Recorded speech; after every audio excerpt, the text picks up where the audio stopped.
നല്ല കായകലുള്ള ആള് വേണം. അപ്പൊ ഈ തടിച്ച ശരീരത്തോടു കൂടിയിട്ടുള്ള ഈ വിദ്വാന് ആ വലിയ വില്ലെടുക്കാൻ സാധിക്കും എന്നുള്ളത് കണക്കാക്കിയിട്ടാണ് അവിടെ ചെന്ന് ബ്രാഹ്മണരെ മുഴുവൻ ഇങ്ങനെ ഇങ്ങോട്ട് പറയാൻ തുടങ്ങി. അല്ലേ കൊണ്ട ബ്രാഹ്മണൻ അങ്ങ് എങ്ങനെയെങ്കിലും പുറപ്പെട്ട വലിയ വില്ലെടുത്ത് കന്യകയെ രക്ഷിക്കണം. അല്ലേ കൊണ്ട ബ്രാഹ്മണൻ അങ്ങ് എങ്ങനെയെങ്കിലും പുറപ്പെട്ട വലിയ വില്ലെടുത്ത് ആ കന്യകയെ രക്ഷിക്കണം. എന്നാലേ നമുക്ക് ഇനി അടുത്തൊരു വിവാഹത്തിന് പങ്കെടുക്കാൻ യോഗം ഉണ്ടാവൂ എന്നുള്ളതാണ് ഞങ്ങൾ മനസ്സിലാക്കുന്നത്.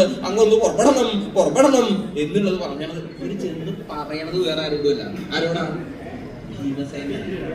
അപ്പോ പറഞ്ഞല്ലോ, പാണ്ഡവരും വേഷപ്രച്ഛന്നരായിട്ട് അവിടെ പുറപ്പെട്ടിട്ടുണ്ട്. അതിൽ ഭീമസേനയെ കണ്ടപ്പോ ഇവര് വിചാരിച്ചു അത്രേ കണക്കാക്കിയുള്ളൂ. അങ്ങനെയാണെങ്കിൽ ആ പൊണ്ണനോട് പറയാം എന്നുള്ളത് കണക്കാക്കിയിട്ട് ഭീമസേനോട് ചെന്ന് പറഞ്ഞപ്പോ ഭീമസേനൻ ഇങ്ങനെ അവരോട് പറഞ്ഞു, അല്ലേ അങ്ങനെയോ എന്നേക്കാൾ യോഗ്യനായിട്ടുള്ള ഒരാളുണ്ട്, ഞാൻ അദ്ദേഹത്തിന് കാണിച്ചു തരാം. അദ്ദേഹത്തിനോട് ചെന്ന് പറഞ്ഞു പോകും എന്ന് വെച്ചാൽ എനിക്കതിന് യോഗ്യത ചെയ്യാന്നുള്ളതല്ല. ഞാൻ പുറപ്പെട്ടാൽ എനിക്കൊരു കൈ മതി. ഞാൻ അങ്ങനെ ചെന്നാൽ ഒരു കൈ കൊണ്ടാ പിന്നാണ്ട് എടുക്കും കേട്ടോ. രണ്ടാമത്തെ കൈ കൊണ്ടാ മണ്ഡപവും കയ്യയും ഒക്കെ എടുത്താലുണ്ടാവും. അത് രണ്ടാമത്തെ ഞാൻ കുടിക്കണ്ട. ഞങ്ങൾക്ക് ആ വിവാഹം ഒന്ന് കഴിയുക, ലക്ഷ്യം ചെയ്തിരിക്കുക, കന്യകയുടെ വിവാഹം കഴിയുക, അത്രേ വേണ്ടു. അതുകൊണ്ട് ആ വിദ്വാനോട് ഇത്തിരിക്കും അത് അധിക സമയം ഭീമസേനോട് സംഭാഷണം ചെയ്ത് നിൽക്കണ്ട എന്നുള്ളത് തോന്നി. കാരണം ഭീമസേനൻ സ്വതയെ ഗൗരവക്കാരനായിട്ടുള്ള ഒരാളാണല്ലോ. ഇത് കേട്ടപ്പോ അതാ മതി എന്നുള്ളത് കണക്കാക്കി ആ ഭീമസേനൻ ചൂണ്ടിക്കാണിച്ച പൊണ്ണബ്രാഹ്മണൻ ചൂണ്ടിക്കാണിച്ചിട്ടുള്ള ഒരു വിദ്വാന്റെ അടുത്ത് അവിടെ ചെന്നു. അവിടെ ചെന്ന് ആ വിദ്വാനെ കണ്ടപ്പോ ഇവർക്ക് എല്ലാവർക്കും തിരക്കടൊന്നും ഇല്ല. എന്താ ഒരു സുന്ദര ബ്രാഹ്മണനാ. ആ സുന്ദരനോട് പറഞ്ഞാൽ പക്ഷെ ആ സുന്ദരിക്ക് ചേർന്ന ഒരു സുന്ദരനാണല്ലോ, ഈ വിദ്വാനെ ഉത്സാഹിപ്പിക്കാം എന്നുള്ളത് കണക്കാക്കി അവിടെ ചെന്ന് പേരൊന്നും അറിയില്ല. അതിനെ ചൂണ്ടിക്കാണിച്ചു. കൊണ്ണൻ എന്താ ഈ ബ്രാഹ്മണന്റെ പേര്? എന്താ ഈ ബ്രാഹ്മണന്റെ പേര്? എന്താ പേര്? സുന്ദരൻ അല്ലേ? സുന്ദര ബ്രാഹ്മണൻ അങ്ങ് എങ്ങനെയെങ്കിലും പുറപ്പെട്ടാൽ കന്യകയെ രക്ഷിക്കണം. അല്ലേ സുന്ദര ബ്രാഹ്മണൻ അങ്ങ് പുറപ്പെട്ട എങ്ങനെയെങ്കിലും കന്യകയെ രക്ഷിക്കണം. ഞങ്ങൾ അവിടെ സഹായിക്കാം. എങ്ങനെയെങ്കിലും കന്യകയുടെ വിവാഹം കഴിയണം. എന്നാലേ കാര്യം ഇങ്ങനെ ഓരോ കാര്യങ്ങളെ കൊണ്ട് പറഞ്ഞ് ആ അർജുനനെ എങ്ങനെയും ഉത്സാഹിപ്പിക്കുക, സുന്ദര ബ്രാഹ്മണനെ എങ്ങനെയും ഉത്സാഹിപ്പിക്കണം. അതാണല്ലോ വേണ്ടത്. ഇങ്ങനെ ബ്രാഹ്മണനോട് പറഞ്ഞപ്പോ ആ അർജുനനെ സന്തോഷമായി. കാരണം എന്താ, തനിക്ക് വേണ്ടി ജനിച്ചിട്ടുള്ള കന്യകയായിട്ടുള്ള ഈ പാഞ്ചാലി ബാക്കിയുള്ള എല്ലാവരും പരാജിതന്മാരായി ആ സദസ്സിലിരിക്കുമ്പോ ബ്രാഹ്മണൻ തന്നോട് വന്നിട്ടാണ് ഈ പറയുന്നത്. എന്താ കേട്ടത്? ഒപ്പടണ്ടേ?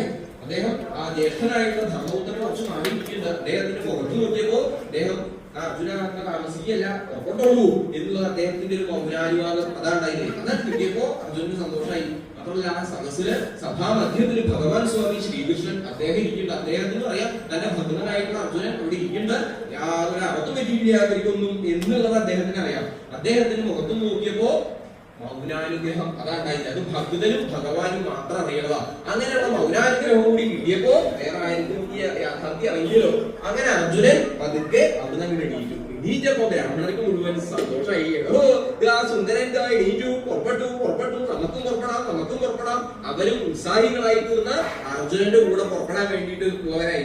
അങ്ങനെ അവര് പതുക്കെ അർജുനന്റെ പിന്നാലെ നടന്നപ്പോ അർജുനൻ വരുന്ന വഴിക്ക് കൃപാചാര്യര്, ദ്രോണാചാര്യര്, ഭീഷ്മാചാര്യര് തുടങ്ങിയിട്ടുള്ള ആചാര്യന്മാരൊക്കെ ഉണ്ടല്ലോ, അവരെ മുഴുവൻ വന്ദിച്ച് അവിടുന്ന് പതുക്കെ ആ സഭാമധ്യത്തിലേക്ക് അങ്ങ് പുറപ്പെട്ടു. അവരും അതെ അനുഗ്രഹിച്ചു. സുന്ദര ബ്രാഹ്മണൻ പുറപ്പെടുകയാണല്ലോ, നല്ലൊരു കാര്യത്തിലല്ലേ.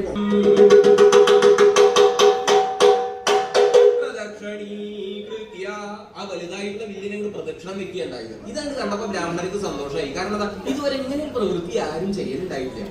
എല്ലാവരും വന്ന വലിയ വില്ല് അങ്ങോട്ട് കടന്നു പിടിക്കേണ്ടായത്. ഇതങ്ങനെ ആദ്യമായിട്ട് ആ ഒരു വിദ്വാൻ വന്നിട്ട് വില്ലിനെ പ്രദക്ഷിണം വെക്കണത്. ഇതങ്ങനെ കണ്ടപ്പോ ബ്രാഹ്മണർക്ക് സന്തോഷമായി. എടോ, ഇത് ആ സുന്ദരൻ എന്തൊരു നല്ല പ്രവൃത്തിയെ ചെയ്യണത്, വില്ലിനെ പ്രദക്ഷിണം വെക്കണു, നമുക്കും പ്രദക്ഷിണം ചെയ്യാം. ഇങ്ങനെ ആ ബ്രാഹ്മണരും ആ വില്ലിനെ അർജുനനോട് കൂടെ അങ്ങോട്ട് പ്രദക്ഷിണം ചെയ്ത് 3 പ്രദക്ഷിണങ്ങൾ പൂർത്തിയാക്കി.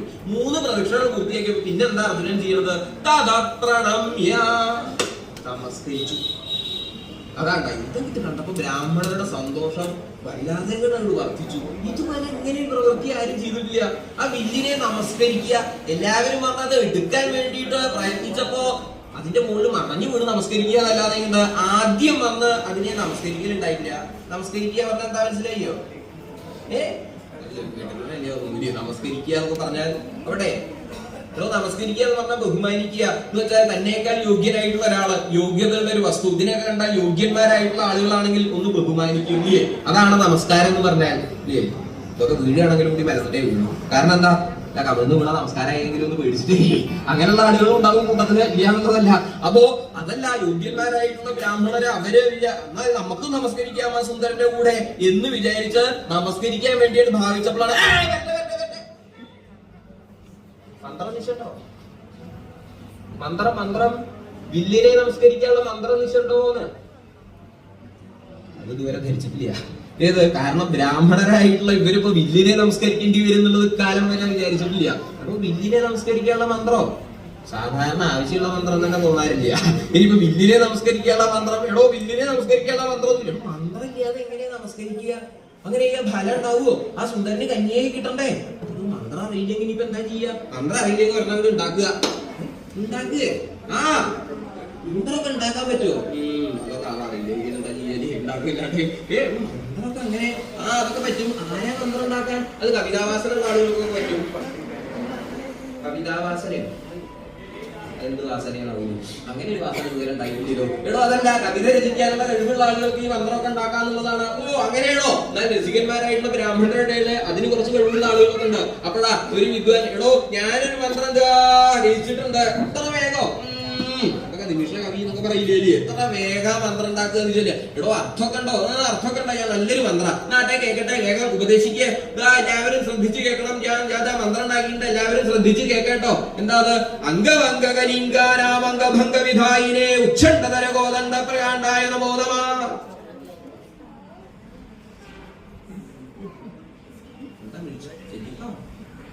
എല്ലാവരും ശബ്ദം കേൾക്കാനില്ല. അതെന്താ എന്താ ചെല്ലിയെന്നൊന്നും മനസ്സിലായില്ല. അതുകൊണ്ടാ മനസ്സിലായില്ലേ? പഠിക്കും. ഒരു പ്രാവശ്യം കൂടി ചെല്ലി തരാട്ടോ. ഇനി ഞാൻ ചെല്ലില്ല, വേഗം പഠിക്കണം. നിങ്ങളൊക്കെ വലിയ കഴിവുള്ള ആളുകളാണ് ഞാൻ വിചാരിക്കുന്നത്. ഒന്നും കൂടി ചെല്ലേ നോക്കട്ടെ. അംഗഭംഗകലിംഗാനാം അംഗഭംഗ വിധായിനെ ഉച്ഛണ്ഡതര കോദണ്ഡ പ്രകാണ്ഡായ നമോ നമഃ.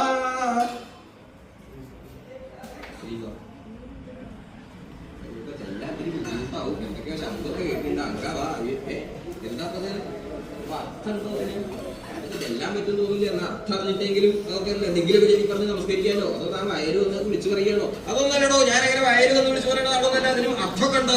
ആട്ടെ, എന്താ അർത്ഥം? ഒന്നും കൂടി ശ്രദ്ധിച്ചു കേട്ടോ.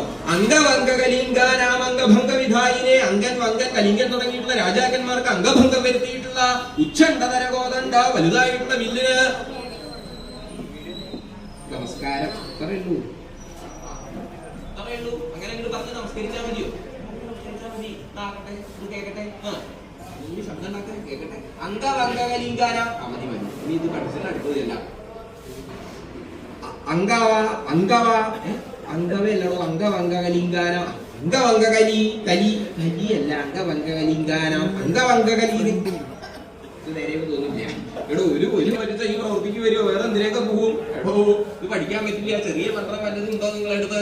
അപ്പോഴാണ് ആ ഇതില് ക്ലേശിച്ച രസികന്മാരായിട്ടുള്ള മന്ത്രം ഉണ്ടാക്കാൻ പറ്റിയ ആളുകളൊക്കെ കൂട്ടത്തിലുണ്ടല്ലോ. അപ്പോഴാ ഒരു വിദ്വാൻ ആർക്കും പഠിക്കാൻ പറ്റില്ല എന്ന് മനസ്സിലായപ്പോ ആരും പരിഭ്രമിക്കണ്ട, ഞാൻ ഒരു മന്ത്രം ഉണ്ടാക്കിയിട്ടുണ്ട്.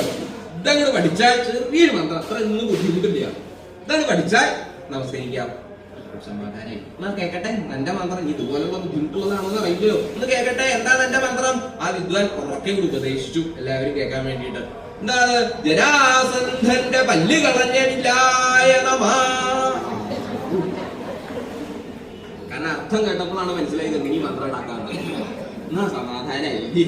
എന്താണ്? ജരാസന്ധന്റെ പല്ല് കളഞ്ഞില്ലായ നമഃ. എല്ലാവരും നമസ്കരിക്കല്ലേ? എല്ലാവരും നമസ്കരിക്കാം. എല്ലാവരും അർജുനന്റെ കൂട്ടത്തിലുണ്ട് നമസ്കരിക്കാൻ വേണ്ടി ഭാവിച്ചു. ഒരു കാര്യം കേട്ടോ, മന്ത്രം ചെറുതാണെന്ന് പറഞ്ഞിട്ട് കാര്യമില്ല. അർത്ഥം അത് മന്ത്രം തെറ്റാതെ കണ്ട് ചെല്ലണം, എന്നാലേ അത് നേരെയുള്ളൂ. അപ്പൊ മന്ത്രം തെറ്റിക്കരുത് ആരും ഇല്ല. ഞങ്ങൾ ആരും മന്ത്രം തെറ്റിക്കില്ല. എന്നാ വേഗം വേണം, നമസ്കരിച്ചോളൂ. ജരാസന്ധന്റെ പല്ല് കളഞ്ഞവില്ലായ നമഃ. ജരാസന്ധന്റെ പല്ല് കളഞ്ഞവില്ലായ നമഃ. ജരാസന്ധന്റെ പല്ല് കളഞ്ഞവില്ലായ നമഃ. ജരാസന്ധന്റെ കളഞ്ഞവില്ലുമല്ലായ നമഃ.